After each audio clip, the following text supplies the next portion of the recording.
саламатчылык. Сизге биринчи эле суроо. Сиз деген кыргызды бийик коюп даңазалап окумуштуулардын бири болосуз.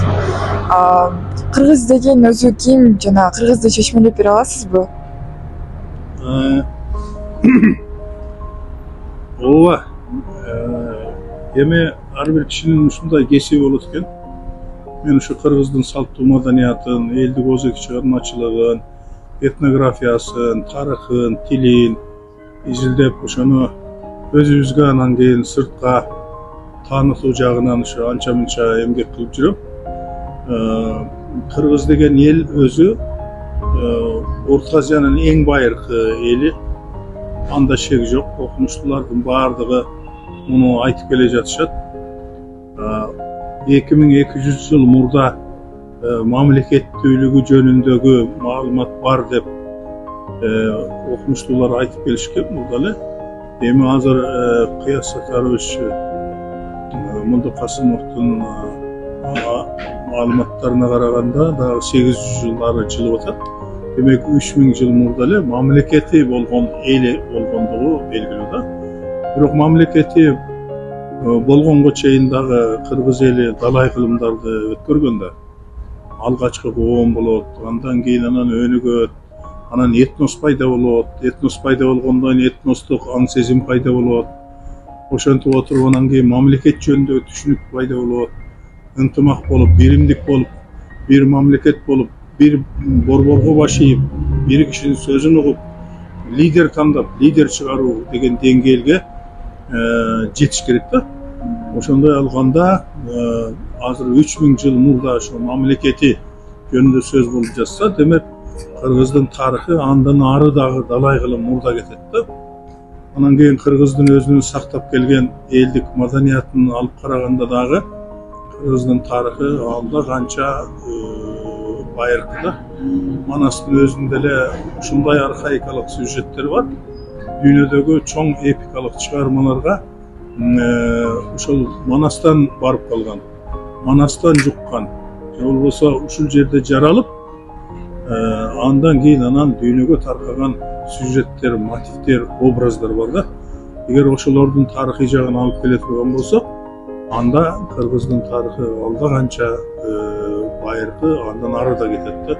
Азыркы байыркы, эң байыркыбыз дегип жүргөн улуттардын, элдердин тарыхынан дагы байыраак жок дегенде ошолор менен тең тайлаша турган байыркы тарыхка ээ да. Кээ бир окумуштуулардын айтуусу боюнча шумерлердин, эми алгачкы цивилизациялардын бирөө болгон шумерлердин маданияты менен кыргыз маданияты орток деп айтып келе жатышат. Азыр жаңыдан окумуштуулар ошондой далилдерди келтирип жатышат да.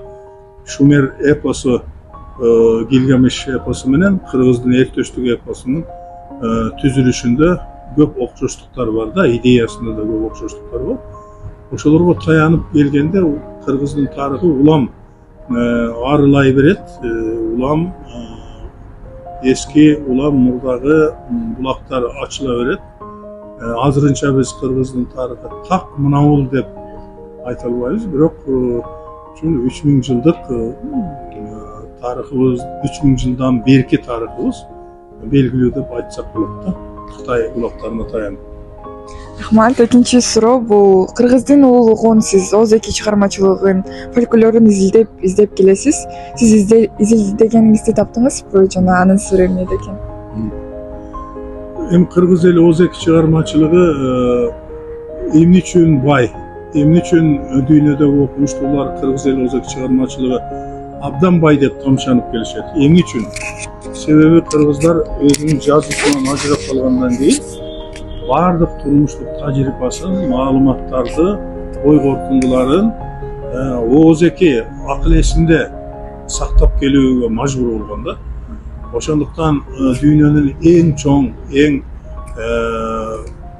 мындай көлөмү жагынан дагы камтыган убактысы, анан географиялык кеңдиги жагынан дагы эң чоң эпос ушу Манас ошо кыргыздын эс тутумунда жандуу жашап келген да.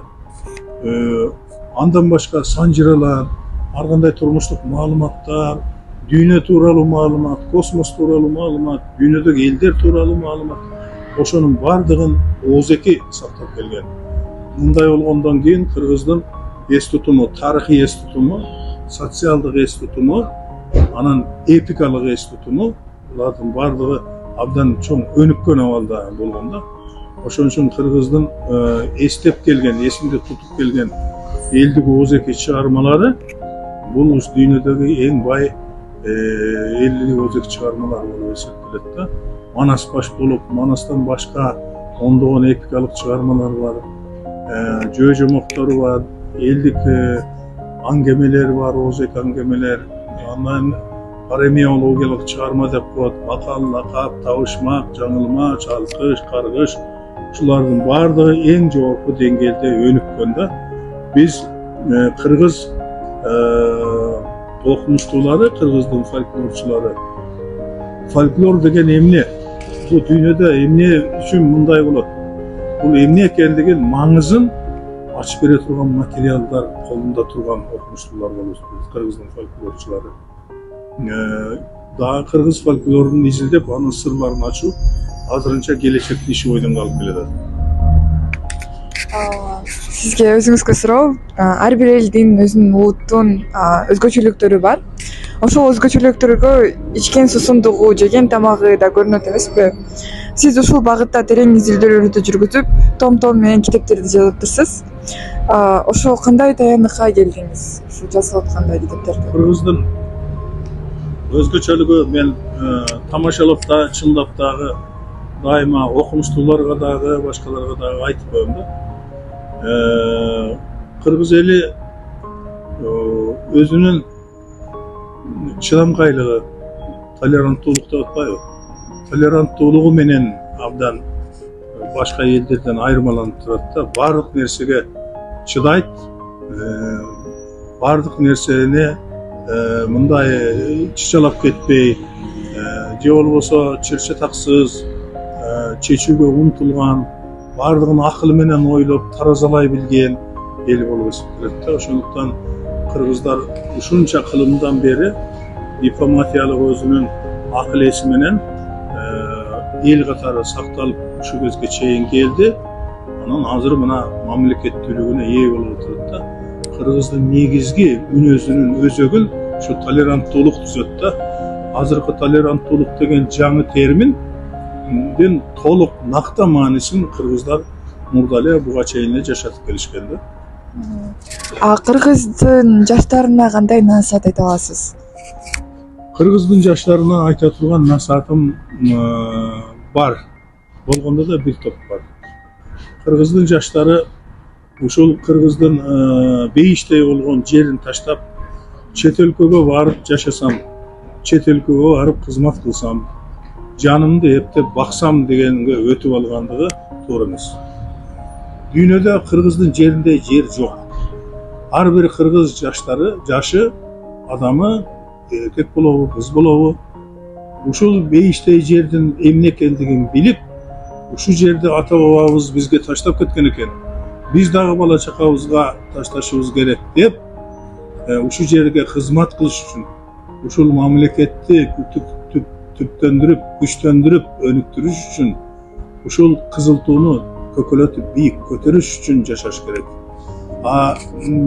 Көп жаштар менен сүйлөшөм мен. Анталияга барып, анан кийин ошол жерде жыргап жатсам дейт. Америкага кетип калып, анан ошол жактан келбей койсом дейт. Ушулардын бардыгы биздин кыргыз жаштарынын чоң жаңылыштыгы. Мен жаштарды ушул жаңылыштыктардан кайткыла деп үндөр элем.